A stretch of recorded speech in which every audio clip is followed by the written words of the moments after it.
Assalamualaikum warahmatullahi wabarakatuh. Perkenalkan, nama saya Nur Aini, NPM 2008260250. Di sini saya diberi tugas pada blok neuroscience dan lokomotor.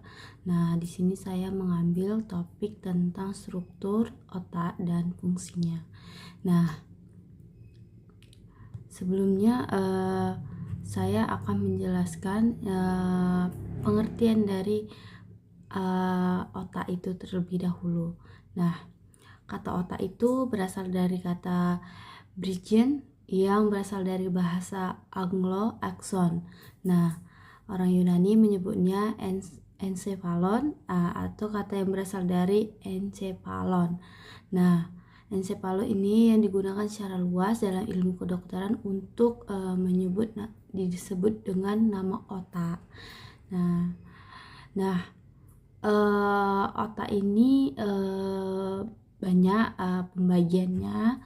Yang pertama yaitu bagian otak besar, otak kecil, talamus, batang otak, sistem limbik, hipotalamus dengan ganglia basal.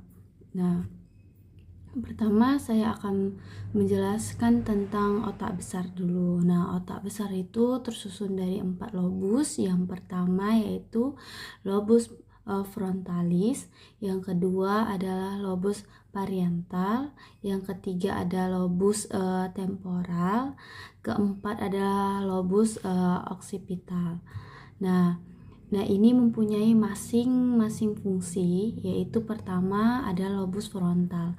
Nah, lobus frontal ini yaitu untuk mengatur perilaku yang membutuhkan keterampilan khusus, ya, seperti menimbang, fokus, menyelesaikan masalah, terus itu pencernaan dan kemampuan motorik.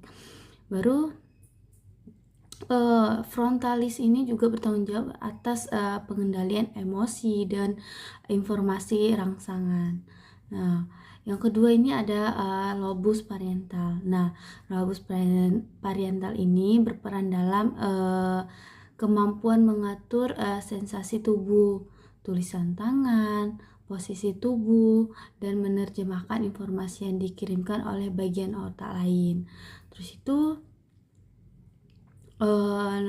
ada lobus temporal. Nah, lobus temporal ini yaitu untuk mengendalikan kemampuan daya ingat visual atau mengingat misalnya mengingat wajah seseorang. Baru itu ada daya ingat verbal atau mengerti bahasa tertentu, pendengaran, dan menginterpretasikan emosi. Nah, terus ada lobus yang terakhir yaitu lobus occipital. Nah, lobus occipital ini berperan besar dalam kemampuan seseorang untuk bisa berbicara dan mengenali literasi serta aspek penglihatan lainnya. Baru yang bagian otak kecil. Nah, bagian otak kecil ini dibagi menjadi dua, yaitu pertama ada cortex cerebrum dengan nucleus cerebellum. Nah, pada otak kecil ini berperan untuk kemampuan motorik halus seperti koordinasi tangan dan kaki. Baru itu otak kecil ini juga bertanggung jawab untuk keseimbangan postur tubuh, baru pemerataan fungsi otak kiri dan kanan. Nah, terus ya selanjutnya yaitu ada namanya batang otak. Nah, batang otak ini dibagi menjadi 3. Yang pertama yaitu otak tengah, nah, pons, baru medula oblongata.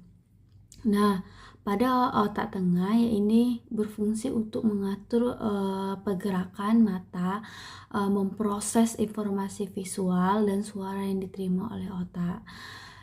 Yang kedua itu ada pons. Nah, pons ini berfungsi untuk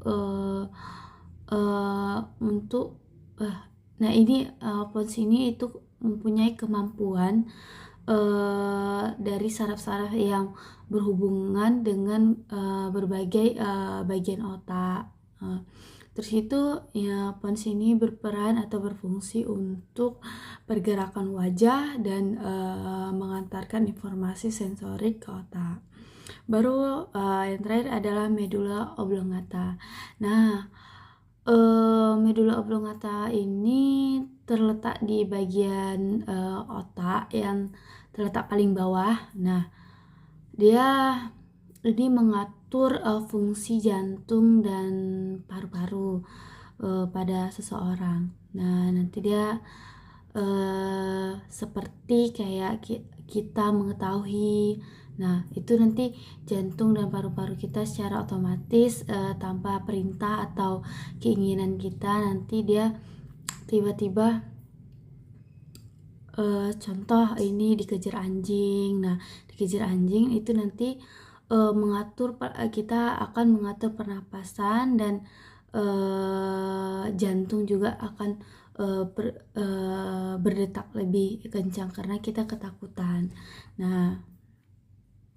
Nah, ini juga bertugas seperti bernapas, bersin dan menelan kalau medula oblongata ini.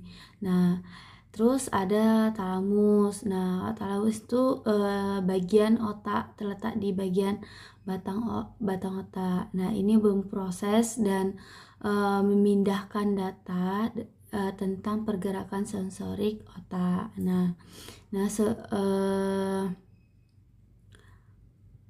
Baru ada namanya hipotalamus. Nah, hipotalamus ini itu dia terletak dekat kelenjar pituitari dan di dasar otak. Nah, ini berfungsi untuk mengontrol suhu tubuh, emosi, lapar, haus, dan siklus tidur. Nah, siklus tidur ini itu yang mengatur itu adalah hipotalamus. Terus ada yang namanya sistem limbik. Nah, sistem limbik ini dibagi menjadi 4, yaitu amigdala, baru hipokampus, korteks limbik, dan septal.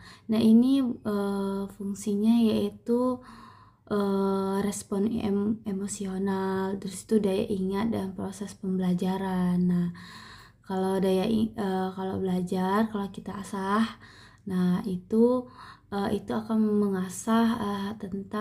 mengasah bagian dari sistem limbik. Nah, terus itu ada ganglia basilis. Nah, ini untuk mengatur pergerakan.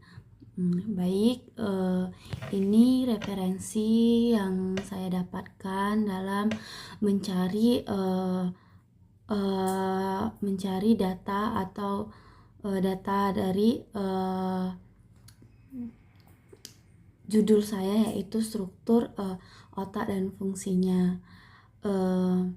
Kurang dan lebih saya mohon maaf. Wassalamualaikum warahmatullahi wabarakatuh.